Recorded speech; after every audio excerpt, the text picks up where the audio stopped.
Selamat siang Pak Daru. Nama saya Sean dengan NIM 21G10004 dari kelas akuntansi 1. Hari ini saya akan mencoba untuk menjelaskan argumen saya video reacting tentang filosofi, metafisika, etika, dan estetika. Saya akan mulai dari metafisika dulu. Dengan tesis, jelaskan teori causa prima Aristoteles. Tentang keberadaan Tuhan dikenal luas sebagai penggerak utama atau causa prima. Aristoteles mengasumsikan bahwa pastilah sesuatu yang menciptakan gerak dan sesuatu ini pada dirinya sendiri haruslah tidak tergerakkan dan pastilah abadi, merupakan substansi dan aktualitas. Objek pikiran dan objek keinginan menurut Aristoteles menyebabkan gerak. Tanpa dirinya sendiri harus bergerak. Jadi Tuhan melahirkan gerak dengan cinta. Sedangkan hal-hal lain menyebabkan terjadinya gerak dengan cara dirinya sendiri harus bergerak. Tuhan menurut Aristoteles adalah pikiran murni, sebab pikiranlah yang terbaik. Itu pun adalah bagian dari Tuhan. Sebab kehidupan adalah aktualitas pikiran, dan aktualitas Tuhan yang tergantung pada dirinya sendiri adalah kehidupan yang terbaik dan kekal. Ya, itu menurut saya argumen video reacting saya mengenai tesis jelaskan teori causa prima. Mengenai antitesis,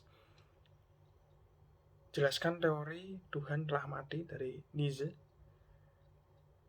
Pemikiran Nietzsche yang masyhur adalah tentang Tuhan sudah mati. Pemikiran ini sebenarnya adalah bentuk kritiknya atas perilaku masyarakat di zamannya yang keliru, menggunakan ajaran agama untuk kepentingan pribadi sendiri dan kekuasaannya sendiri.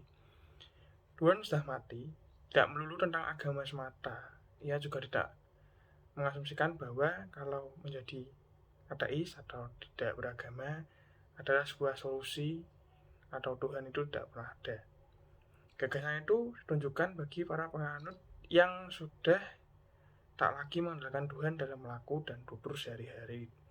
Di zaman Nietzsche, kritikannya ini barangkali dialamatkan bagi para penganut agama Kristen. Bahkan Nietzsche menilai Tuhan sudah tak lagi memiliki tempat di dalam dunia modern. Ia menganggap yang menjadi pembunuh Tuhan adalah manusia sendiri. Dikala telah antitesis jelaskan teori Tuhan telah mati.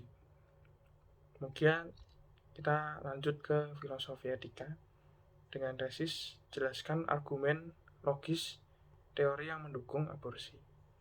Menggugurkan bayi yang berada dalam kandungannya. Pendukung tindakan aborsi umumnya melihat aborsi sebagai hak reproduksi wanita.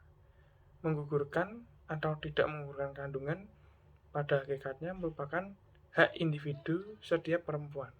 Pada sisi lain, terdapat kelompok pendukung aborsi radikal yang mendukung kebebasan mutlak atas penggunaan tubuh manusia oleh pemilik tubuh. Kelompok kedua menurut terciptanya konsep kebebasan untuk mengandalkan sepenuhnya penggunaan tubuh oleh diri sang pemilik tubuh sendiri.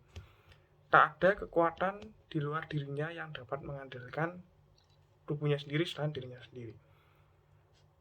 Setelah itu ada antitesis, jelaskan argumen logis teori yang tidak mendukung aborsi, pro-life, pro-kehidupan, di anti-aborsi. Aborsi yang dilakukan dengan maksud dan pertimbangan tertentu, baik dengan memakai obat-obatan atau alat karena kandungan tidak dikehendaki dengan sengaja atau tidak, baik oleh si ibu maupun oleh orang lain dengan persetujuan ibu hamil. Hal ini dilakukan dengan alasan-alasan tertentu, misalnya malu mengandung karena hamil di luar nikah.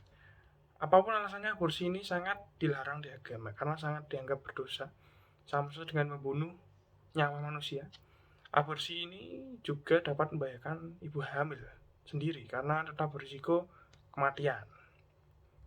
Berikutnya, filosofi estetika dengan tesis jelaskan argumen logis yang pro. Operasi plastik demi kecantikan dibenarkan. Operasi plastik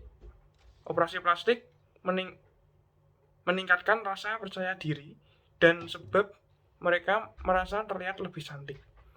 Bagi wanita yang dimana penampilan fisik yang prima menjadi sorotan, seperti pemain film ataupun model, operasi plastik sangat penting dilakukan agar mampu menunjang penampilan. Operasi plastik juga sangat bermanfaat bagi mereka yang mengalami gangguan kesehatan terkait penampilan fisik mereka ataupun mereka yang mengalami kecelakaan. Misalnya pasien yang terlahir dengan bibir sumbing dan memang harus dioperasi plastik untuk memperbaiki bibir pasien tersebut, atau orang yang mengalami kecelakaan dan wajahnya rusak kemudian harus dioperasi plastik untuk dibenahi wajahnya untuk menjadi bagus lagi.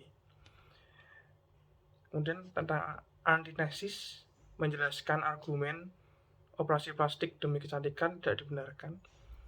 Mekanis operasi plastik adalah mengubah bentuk wajah atau tubuh sesuai yang diinginkan si pemilik.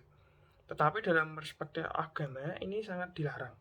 Alasan utama dilarangnya operasi plastik ini adalah dengan tidak menyukuri apa yang diberikan Tuhan pada seseorang.